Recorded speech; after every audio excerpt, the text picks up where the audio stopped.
for the way things went down in South Florida with the coaching situation. I understand you were trying to do things out of the goodness of your heart, but just, how are you going to ultimately look back on that, and what do you want people to know about you? Honestly, I think everyone knows that I'm just a cheerful guy, a cheerful giver as well. And I'm a protector. I'm a father first before anything. And when I decided to coach, those players became my sons. And I want to make sure that I just protect them in the best way that I can. And I think that's what came about. You know, Miami Northwestern is a tough neighborhood, and sometimes things can happen when kids are walking home and different things like that. So I just try to protect them, give them, a ride home instead of having to take those dangerous walks. But I just want people to continue to see me for the person that I've been, from the time I arrived in the NFL, from the time that I arrived at University of Louisville. Just a humble guy who has a big heart and a cheerful giver. How hard was that for you to go through that?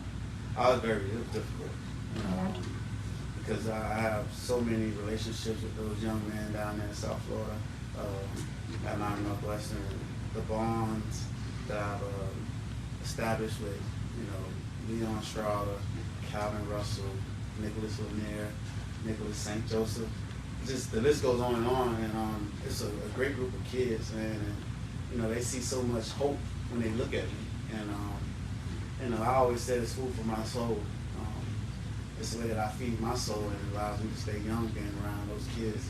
So I think now that I'm back in the league, it's actually going to be extra motivation for them as well, because they'll get to play a game on Friday night and probably get to drive across the state to come watch the Bucs play and see Coach on the sideline. So it's like, man, coaches just continue to just serve as motivation, and continue to influence us in every way possible. He's showing us that he can make it to the NFL. He's showing us that he can coach. He's showing us that there are different avenues of life that you can take, and hopefully I'm hoping that they're taking notice of that. And press on and move forward. Yeah, definitely. Like those are different obstacles. You just gotta put your hard hat on and keep pressing on. What's going on there, guys? We back with another one. I want to talk about Teddy Bridgewater a little bit on today, and we're going to do a bit of a recap to see how we got here. He's back in the NFL with the Tampa Bay Buccaneers.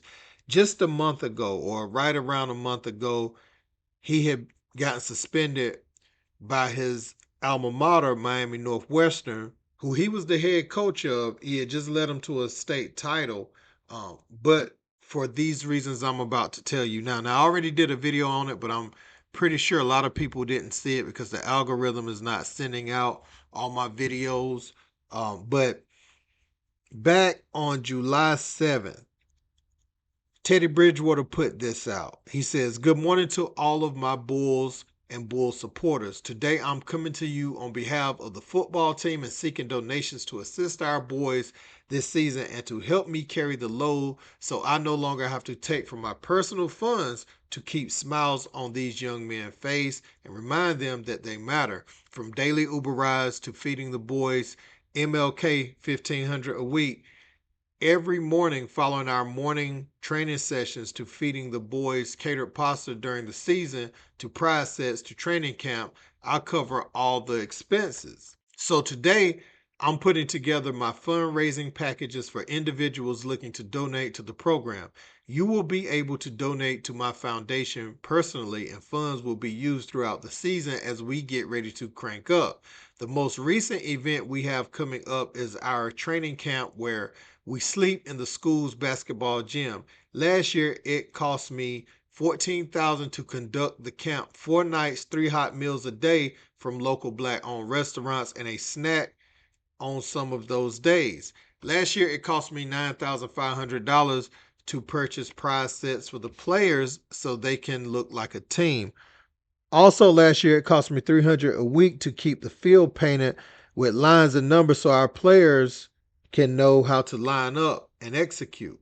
Last year, it also cost me $1,300 a week to have recovery trucks come to service the players the day before games.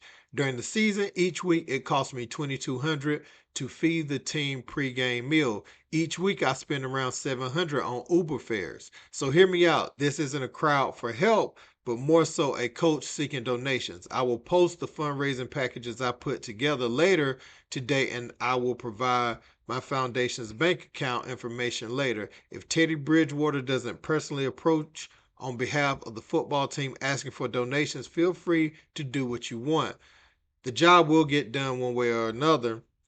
But to those of you considering donating, thank you in advance. So that's kind of what Teddy Bridgewater had put out there. And I know uh, the Florida High School Athletic Association, they have this rule against Uber, and they're saying he got, tripped up on the Uber thing. I know another school, uh, they had that happen to them down there as well, but um, it ended up where Teddy Bridgewater, they were investigating them, but he said I self-reported that.